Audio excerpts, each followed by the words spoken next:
കണ്ണൂർ പിലാത്തറയിൽ മഹാരാഷ്ട്ര സ്വദേശികളായ കുടുംബത്തെ തടഞ്ഞു നിർത്തി സ്വർണവും പണവും കവർച്ച ചെയ്ത കേസ് അന്വേഷിക്കാൻ പ്രത്യേക സംഘത്തെ രൂപീകരിച്ചു.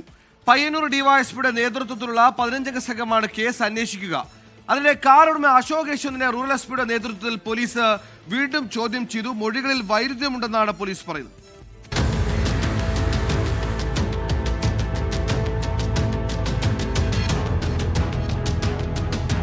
കേസിൽ മറ്റു ജില്ലകളിൽ നിന്നുള്ള സ്വർണം പൊട്ടിക്കൽ സംഘത്തിന്റെ ഇടപെടലുണ്ടെന്ന സംശയത്തിൽ തന്നെയാണ് പോലീസ്.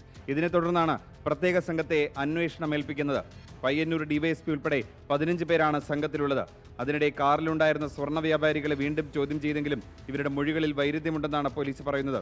കാറിനകത്തുണ്ടായിരുന്ന സ്ത്രീയെയും ഡ്രൈവറെയും വീണ്ടും ചോദ്യം ചെയ്യും. കാറിലുണ്ടായിരുന്ന ജലന്ധർ നിഗം താൻ പോകുന്ന സ്ഥലത്തിന്റെ വിവരങ്ങൾ വാട്സപ്പ് സ്റ്റാറ്റസായി ഇട്ടിരുന്നു. ഇതുവഴിയാകാം പണവുമായി ഇവർ കേരളത്തിലേക്ക് വരുന്നെന്ന വിവരം ചോർന്നതെന്ന സംശയത്തിലാണ് പോലീസ്. ആക്രമണം നടത്തിയ ശേഷം കടന്നുകളഞ്ഞ ഇന്നോവ കാറുകൾ കണ്ടെത്താൻ കൂടുതൽ CCTV ദൃശ്യങ്ങൾ പോലീസ് ശേഖരിച്ചിട്ടുണ്ട്. ചാരനിറത്തിലുള്ള 2 ഇന്നോവ കാറുകളിലെത്തിയ 6-അംഗ സംഘമാണ് ഇതര സംസ്ഥാന കുടുംബത്തെ ആക്രമിച്ച് പണവും സ്വർണവും കവർന്നത്. 24 കണ്ണൂർ.